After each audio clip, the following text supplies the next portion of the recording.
Tudo bem, pessoal? Bem-vindos a mais um Time to Talk by LM, seu canal do empreendedorismo. Hoje, uma bela surpresa. Então, eu quero apresentar para vocês a Laura. Ela empreende na área de comunicação, também é professora universitária de comunicação e gestão, tá? E ela é influenciadora na área do café. Então, eu fiz questão de convidar a Laura e esse convite foi praticamente desde o começo que a gente abriu o canal, mas a Laura cheia de compromissos, mas hoje ela está me brindando com a presença dela. E ela é muito empreendedora, pessoal. Então, assim, em vários segmentos. Então, a gente vai falar sobre várias coisas que a Laura empreende. Mas tem uma coisa que o empreendedor ama, que é o café. Então, uma das coisas que a Laura vai falar também, que ela é influenciadora do café, né? Então, primeiramente, quero te dar as boas-vindas, né, no nosso canal. Seja bem-vinda. Muito obrigada. Eu peço desculpas pela demora em estar aqui, mas é um prazer enorme estar aqui, Cláudia. Assim, sabe que desde o início a gente está sempre estimulando. Estivemos na tua inauguração do escritório, estivemos no Time to Talk, né? Estamos sempre prestigiando. A gravação foi um pouco difícil de estar aqui, por conta que eu estava com outras atividades, né? Mas é um grande prazer poder falar dessas experiências todas e estou à disposição aí. Ai, que bom. Então, para a gente começar então o nosso programa, queria que tu falasse um pouquinho para nós como é que tu foi para essa tua carreira empreendedora, né? Assim, um resuminho um pouquinho da tua vida profissional. Eu sou jornalista de formação, já sou formada há 25 anos, né, um bocadinho de tempo. Depois eu acabei fazendo mestrado, doutorado na área de comunicação, mas fui muitos anos assessora, sou ainda assessora de imprensa, né? Esse é meu DNA, né, a minha origem, né? Então trabalhei algum tempo como repórter, mas logo em seguida já migrei para a área da comunicação corporativa. Então trabalhei com várias empresas, trabalhei com a Fruc, trabalhei com a Excelsior Alimentos, trabalhei um pouco no segmento político também, enfim, trabalhei com entidades, sindicatos, vários tipos de organizações. E inclusive o meu mestrado foi sobre assessoria de imprensa, porque eu queria pesquisar aquilo com que eu trabalhava, né, que era o meu dia a dia. O meu mestrado foi na área de assessoria de imprensa, meu doutorado em gestão de crises. E o empreendedorismo sempre teve muito forte por conta desse trabalho de atender os clientes, né? Nessa área de assessoria é muito comum a terceirização. Em alguns momentos eu fui funcionária, fui colaboradora, né, dentro de equipes de comunicação. Até recentemente eu estava numa equipe de comunicação de um grande hospital, uma equipe de marketing, mas esse é um formato. O outro formato que é bem frequente no mercado é o formato da contratação via PJ, né? Então eu tenho a minha PJ há algum tempo já morei em Lajeado, onde eu tinha um sócio, né? Depois voltei para Porto Alegre e abri minha empresa sozinha e atendo vários clientes, né? Então hoje essa questão do empreendedorismo ela sempre esteve muito presente. E mesmo quando, bem nova, assim, eu me lembro quando eu estava começando a trabalhar, eu era repórter ainda, e eu me lembro que na janela da sala onde eu trabalhava, aqui na Avenida Ipiranga, tinha uma vista para o Sindicato dos Taxistas. E eu me lembro que ali eu vi uma oportunidade de comunicação, acho que foi minha primeira experiência como empreendedora. Um dia depois que eu saí do meu horário de trabalho, eu bati na porta deles perguntando se eles não queriam, enfim, fazer algum trabalho de divulgação para a categoria dos taxistas. Na época nem tinha Uber, nada disso, né? E aí a gente criou um primeiro canal de comunicação, então, do Sindicato dos Taxistas com os permissionários. Foi uma experiência muito legal, eu tinha 21 anos, mas só para tu ver, assim, como desde o início, né, desde o início da minha trajetória profissional, acho que eu sempre tive esse lado empreendedor, né? Depois eu fui estudar empreendedorismo também para trabalhar em aula, né, como professora. E eu acredito muito no empreendedorismo. Eu acredito no empreendedorismo tanto do seu próprio negócio quanto no que a gente chama de intraempreendedorismo, né, que é empreender sendo colaborador também, criar projetos, desenvolver ações novas, né? Então eu sou uma grande defensora e acho que o Brasil precisa de pessoas empreendedoras, inovadoras, criativas. A gente tem uma geração aí de pessoas. Essa semana mesmo eu estive na URGS, né, conversando com os alunos da comunicação, e aí eu estava comentando com eles isso, né, o quanto hoje a gente vai se preparar para um mundo que talvez não tenha tantos empregos assim, né? No jornalismo, por exemplo, redação de jornal cada vez está mais restrita, cada vez está menor, né? Então, o aluno hoje que está na comunicação, seja relações públicas, jornalismo, publicidade, ele tem que pensar em criar sua startup, né? Em pensar no seu próprio negócio, em fazer parcerias. Então eu sou uma grande defensora, tanto na sala de aula quanto na minha vida profissional. Legal. E as aulas tu começaste a dar também desde novinha? Não, as aulas foi um tempo depois. Eu estava já há uns 10 anos formada quando eu comecei a ser convidada para algumas palestras, alguns cursos. Ainda quando eu morava em Lajeado, né, que eu sou de Porto Alegre, mas morei um tempo em Lajeado, onde eu atendia aquelas empresas da região ali do Vale do Taquari e do Rio Pardo. E aí ali, como eu atendia uma entidade, que era a Associação Comercial, eles começaram a me convidar para pequenas palestras. E eu digo ali que eu fui picada pela questão da docência, né? Eu sempre gostei, na faculdade eu dava aulas de inglês particulares, eu sempre gostei de dar aulas. E aí quando voltei para Porto Alegre, quando eu fechei a empresa lá, enfim, retomei minha vida aqui em Porto Alegre, eu fui fazer mestrado, né? Foi um caminho natural, assim, continuar trabalhando no mercado, mas no início dos anos 2000 começar esse percurso acadêmico. Então a minha vida de professora, ela tem mais ou menos a idade da minha filha. Minha filha nasceu em 2003, 2002 por aí eu comecei a dar aula. Então eu me lembro que eu estava grávida quando eu fui convidada para ser professora substituta. Logo em seguida saí, mas continuei depois na volta, né? E aí fiquei, nunca mais larguei. Então assim, hoje eu não sou professora de graduação, o que eu lamento, porque eu gosto muito de dar aula da graduação, é cansativo, mas eu gosto.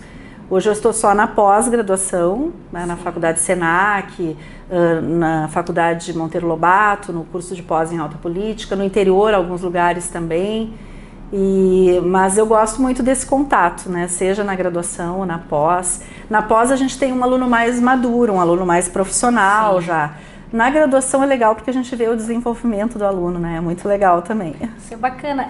A parte da graduação eu não tenho experiência, né? Eu tenho experiência bastante também na pós-graduação. Eu também leciono no Monteiro, no pós-graduação de perícia, da Magda Brasil, né? Ela é coordenadora, juntamente com a Inelva Lodi. E também foi uma surpresa boa para mim. Na FADERGS e no Verbo também, né? Eu dou alguns pós também, mas na área do direito.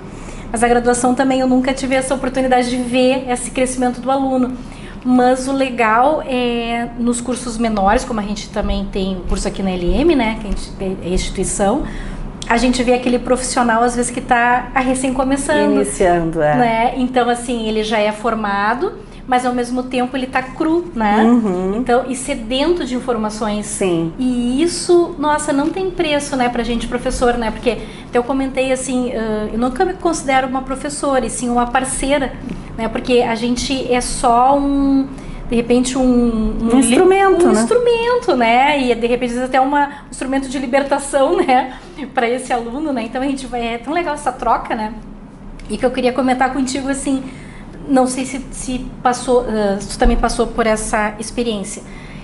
Quando eu era mais nova, né, eu me achava que eu não era empreendedora, sinceramente.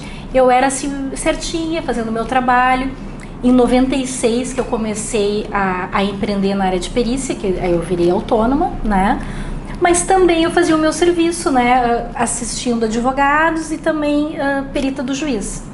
Mas quando eu comecei a dar aula, que foi quando deu esse boom, né? Eu queria até saber de ti se foi isso também que te aconteceu. Não sei se é por tanto a gente conhecer pessoas novas, ver esse crescimento dos alunos, ficar estudando e buscando essas informações que tu começa a fervilhar de ideias. Para mim aconteceu isso. Para ti também? Eu acho que eu me dei conta que eu era empreendedora. Eu acho que eu já era empreendedora, mas eu não me dava conta. Sim. Até porque não se falava muito nesse termo, empreendedorismo. Eu até já tinha nos anos 90 algum contato com esse tema, porque uma das publicações que eu fiz, quando eu era colaboradora na revista Manhã e na Plural Comunicação, que era uma empresa, ali eu era contratada, né? Um dos clientes que era atendido pela Plural era o Sebrae.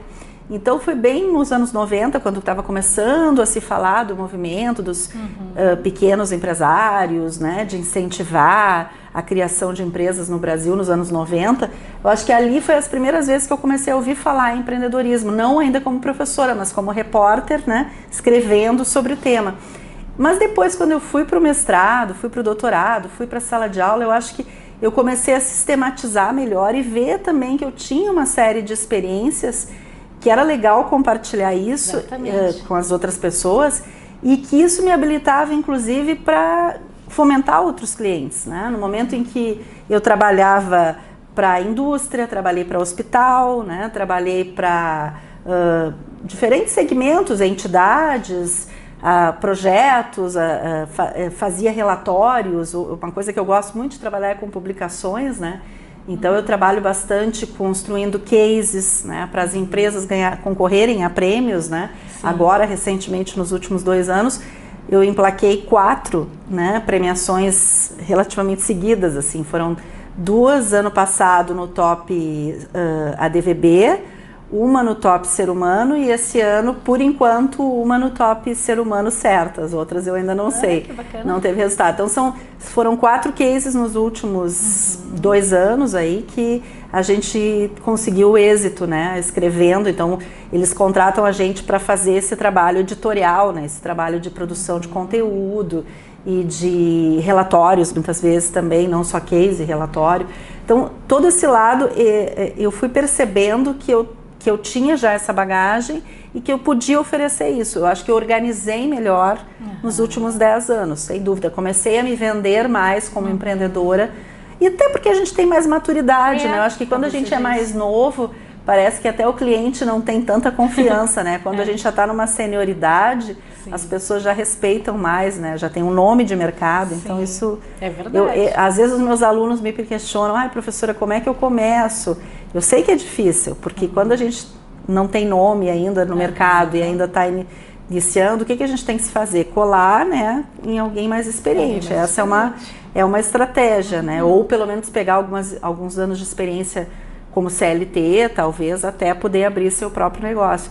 Porque empreender direto não é muito fácil, né? A gente sabe. Até o tom da voz da gente, o pessoal já sabe se tá nervoso ou não tá. A insegurança. A gente fica ainda, né? Claro. Mas eu acho que a gente disfarça melhor depois de uma certa idade, né? Com certeza. E vamos conversar então um pouquinho na comunicação e gestão de risco, né? Sim. Que isso é tão importante, né? Pro empreendedor, para diversas áreas, né? Para quem está fazendo o seu nome, o nome da sua empresa, enfim, quais são os riscos envolvidos, né? Desse um resumo para nós, assim, dessa importância. Assim como outras áreas do conhecimento trabalham a questão da gestão do risco, nós na comunicação trabalhamos o risco do ponto de vista da imagem, né? A imagem, ela é um intangível da organização, né? Mas ela é um intangível que hoje em dia, tu sabe muito bem, né? Ele tem um valor muito grande. Então, uma empresa que tem um problema na sua imagem, ou uma personalidade, não necessariamente só uma empresa, pode ser uma pessoa pública, né? Um político, um jogador de futebol, seja quem for. E essa pessoa ou essa marca, ele vai ter que recuperar essa imagem, né? Fazer todo um plano de gerenciamento dessa crise e precisa, né, nesse momento, buscar tudo aquilo que ela tem no seu passado para recuperar essa imagem, né? O que a gente chama de reputação, que é um conceito mais sólido do que o de imagem. Eu sempre costumo dizer que imagem, ela é mais sazonal. Então eu posso ter uma crise de imagem, mas a reputação é o conjunto da obra. Então é muito importante que as marcas zelem pela sua reputação. Sim. E claro, quando tiverem uma crise de imagem, todo mundo pode ter, todo mundo está sujeito, que elas saibam gerenciar, né? E prevenir também. Eventualmente algumas crises são preveníveis, né? Como a gente diz, nem todas as situações precisam virar uma crise. Então o que eu abordo nas minhas aulas e aí no que a gente chama de plano de contingência, que é algo que todas as empresas deveriam fazer, mesmo as pequenas empresas, né? Todas as empresas hoje estão vulneráveis a situações de crise. Uma escola está vulnerável, um hospital está vulnerável, uma companhia de aviação nem se fala, né? Na época da minha tese de doutorado, eu estudei as 2 crises na aviação, a TAM e a Air France, os 2 aviões que caíram, né? Então, assim, mas cada negócio tem que olhar para o seu negócio e perceber quais são as vulnerabilidades, os pontos de risco, né? E a partir daí ter plano de contingência. O que eu vou fazer se acontecer alguma coisa? Se acontecer um problema ambiental na minha empresa, se acontecer algum problema durante o meu mandato, né? Se eu sou um parlamentar.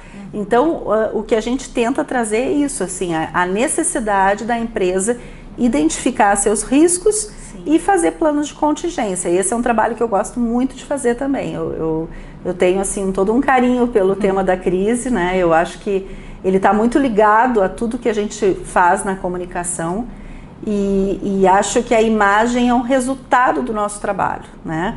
Quando a gente trabalha bem a comunicação, a gente gera uma imagem positiva do cliente. E como é difícil, né? É muito difícil, isso é um trabalho permanente, assim, né? Nós não podemos... tem muitas empresas que não veem a comunicação como investimento, né? Acho muito legal tu estar fazendo esse programa e educando as pessoas, orientando as pessoas, porque tem muita gente que vê comunicação como gasto, como supérfluo, né? Sim. E na hora em que acontece uma situação financeira difícil, a primeira coisa que corta é a comunicação, é a verba do marketing, da comunicação. Quando na verdade é o contrário, no momento de situação difícil é hora de investir em comunicação. Exatamente. Né? E quando a gente fala em investir em comunicação, não é só comercial na TV, né? Essa é uma ferramenta. Mas hoje a gente tem as redes sociais, hoje a gente tem... cada empresa pode ser produtora de conteúdo na sua área, né? Um profissional liberal hoje ele pode usar o LinkedIn também, né? Hoje tem a ferramenta dos artigos, tem uma série de possibilidades que podem ser desenvolvidas, isso aí, né? No momento que a gente está vivendo agora, isso aí eu fiquei apaixonada, porque assim, eu me pego, quando chego em casa, eu fico só olhando o YouTube. Porque tu tem noticiário, sabe? Tu tem, vamos supor, um show que tu quer ver, né? Sim. Uma entrevista bacana. Tem os TEDs, né? Que é super interessante, que a gente aprende horrores, né? Então, às vezes, quando tu fica ali, porque, claro, às vezes rola um preconceito sobre o YouTube, que diz, YouTube só porcaria. Se tu quiser ver porcaria. É questão de filtro, né? O que tu vai filtrar, né? A mesma coisa as redes sociais, né? O Facebook passa, o Facebook, o pessoal só fica ou falando de política, ou tem a parte da proteção dos animais, ou coisa. Olha, tu faz a tua rede.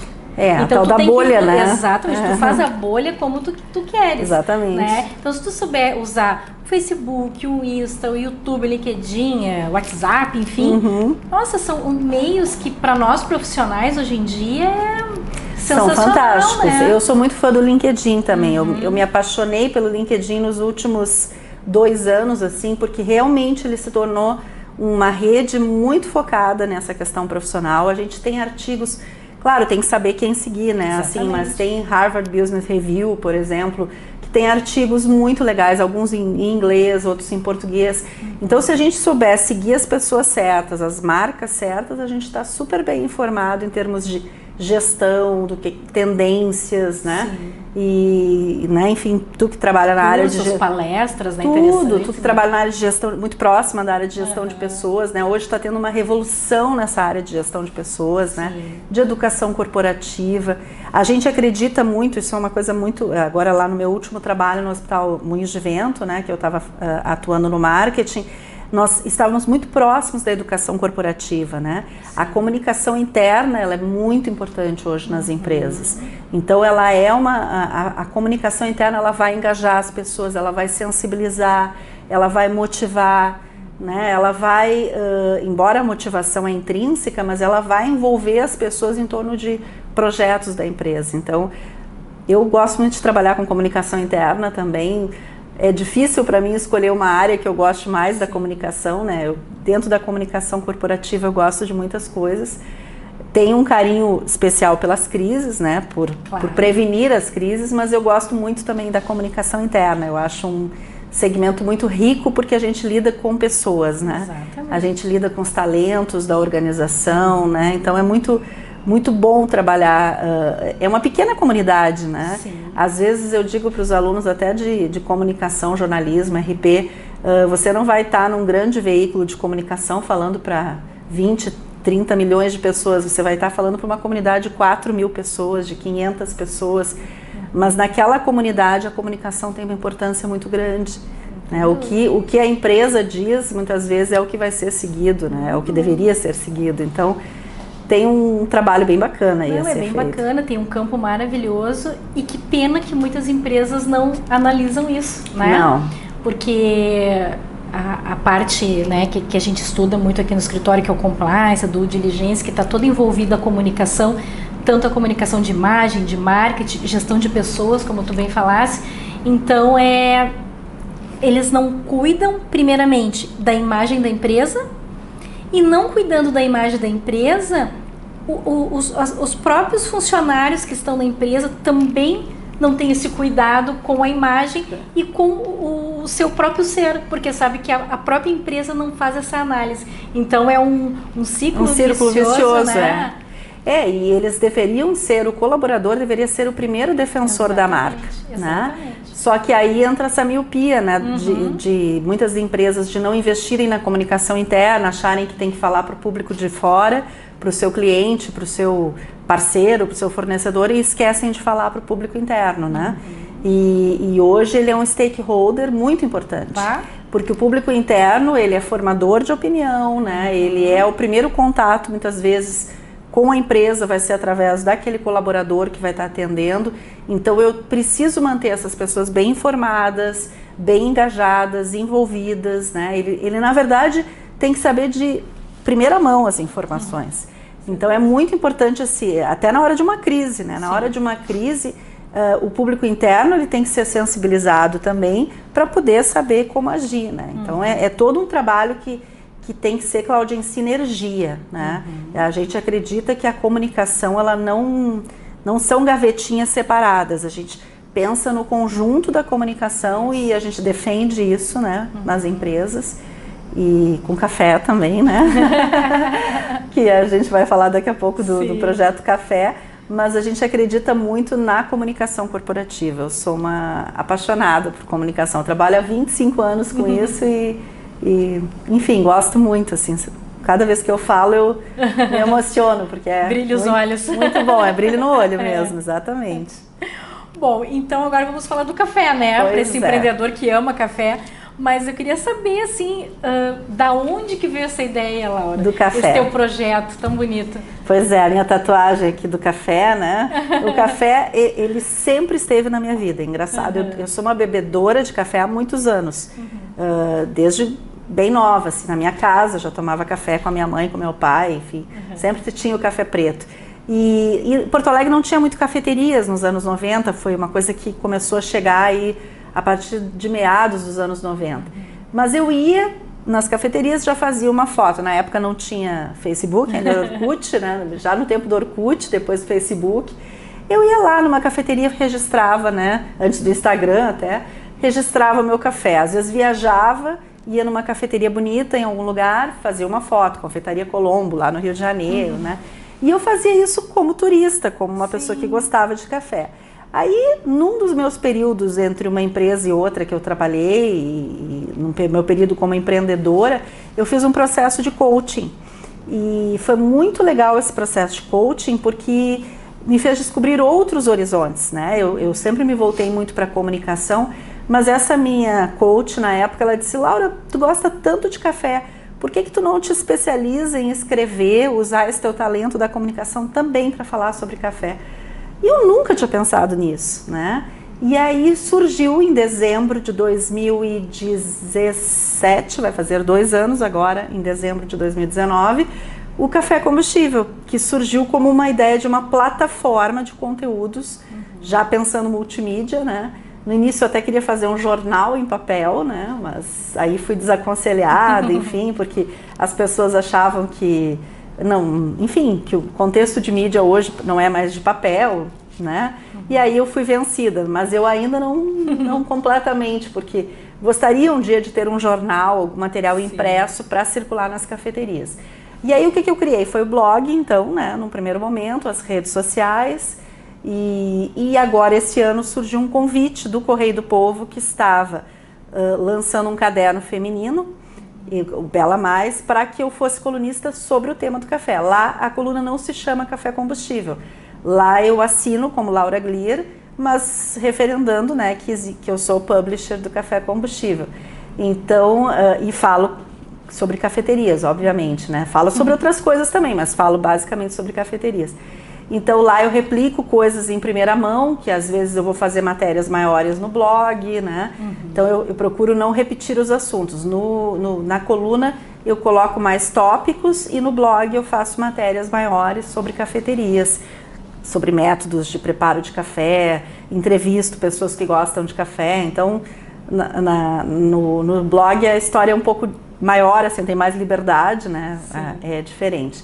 E eu gosto muito de café, então assim, eu acho que para mim é um projeto autoral, como eu chamo. Eu não vivo dele hoje, gostaria até de viver, mas não vivo, né?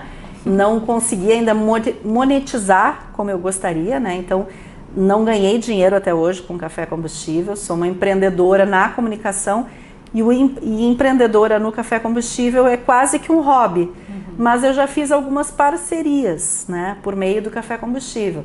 Eu digo com muito orgulho que os 15 anos da minha filha, por exemplo, eu fiz com muitas permutas, muitas parcerias. Foi uma festa que eu consegui, que ficou bonita, uma festa familiar, não foi uma festa enorme, mas foi uma festa bonitinha, assim, que ficou na lembrança dela e da família.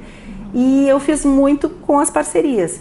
E hoje eu tenho, né, além das parcerias de tomar café em vários lugares, a convite, né, eu tenho algumas outras parcerias estabelecidas que me permitem pelo menos manter o blog, né? Sim.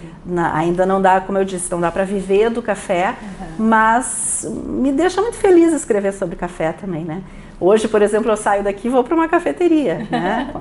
Então é muito bom, assim, saber o que está acontecendo na cidade. Hoje e as pessoas me mandam mensagens, é muito legal, porque como todo mundo sabe que eu gosto de café, seguido eu tenho um ex-aluno ou alguém que me manda, hoje me mandaram, Laura, vai abrir um café turco em Porto Alegre. Vamos conhecer, né? Então as pessoas já vão me indicando, assim, porque sabem que... Eu fiquei sabendo que tem um café que diz que é da rainha, você já ouviu falar? É um chá da tarde, chá da rainha. Tarde, da rainha. Isso, mas deve ter café também. Tem café também, mas o foco mais é o chá da rainha. É o chá da rainha.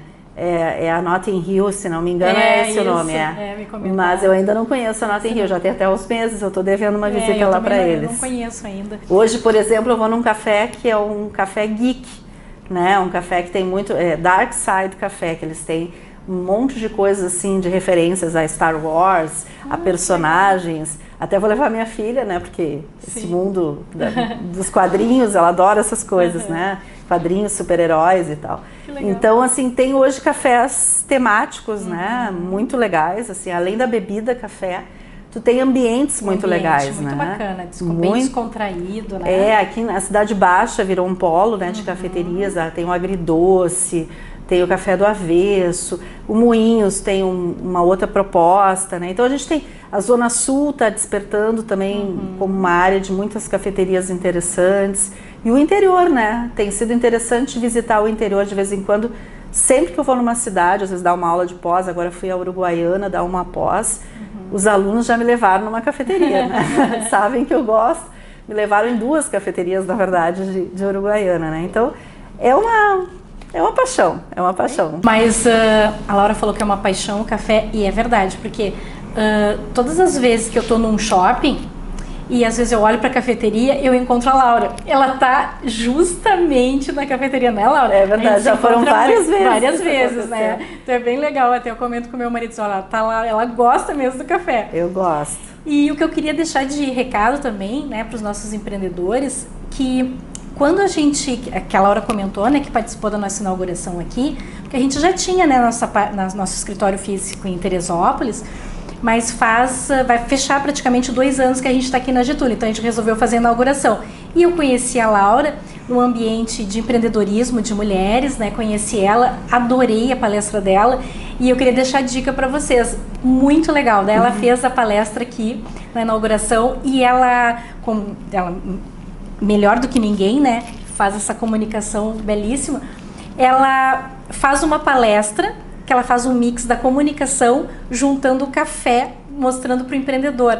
É maravilhosa essa palestra. A gente fica assim apaixonado vendo. Então assim, fica a dica assim para empresários, né? Às vezes quer fazer uma palestra com a comunicação, que é uma coisa séria, é uma coisa assim mais, vamos dizer assim, não entre aspas, alegre, né, de se falar, essa parte de gestão de riscos, mas o café, ele dá, né, essa parte, assim, mais lúdica, né, vamos dizer assim, né, então é bem bacana, olha, vale muito a pena, e eu me lembro que no dia da inauguração a minha mãe estava, e a minha mãe comentou isso, disse assim, puxa vida, tanto tempo que eu não vejo uma palestra, eu aprendi horrores com ela, e ainda num assunto que eu adoro, o café. Que sabe? maravilha. Eu achei muito, muito, muito bacana. E eu acho que esse é um bom momento, né, para as empresas em final de ano, estão planejando o seu 2020. Exatamente. Né, e aí, realmente, a palestra que eu tenho trabalhado agora, ela tem, de alguma maneira, eu estou aproximando esses universos, né? Porque café é conexão, né, Cláudia? Sim. Café é comunicação também. Nunca eu vou te convidar para tomar um café só para tomar um café, a gente vai conversar. Sim. Então esse é o link que eu tento fazer na palestra, né? O quanto o café aproxima e a comunicação aproxima também, né? Legal. Então então eu quero te agradecer um monte. Eu que agradeço. Amei, né? Tenho certeza que o pessoal amou também. Eu queria que tu deixasse um recadinho para esses empreendedores, né? Uma dica, né, de empreendedorismo e deixasse teus contatos. Então, eu gostaria muito que cada um pensasse que a comunicação não é um acessório, né? Eu tenho até um livro publicado sobre isso, assessoria não é acessório, né? Comunicação é fundamental, é estratégica para a empresa, então não precisa contratar a Laura, tem muitos profissionais competentes no mercado, mas é importante que você pense estrategicamente a sua comunicação. Mesmo que a sua empresa seja muito pequena, mas é importante pensar a comunicação desde o início.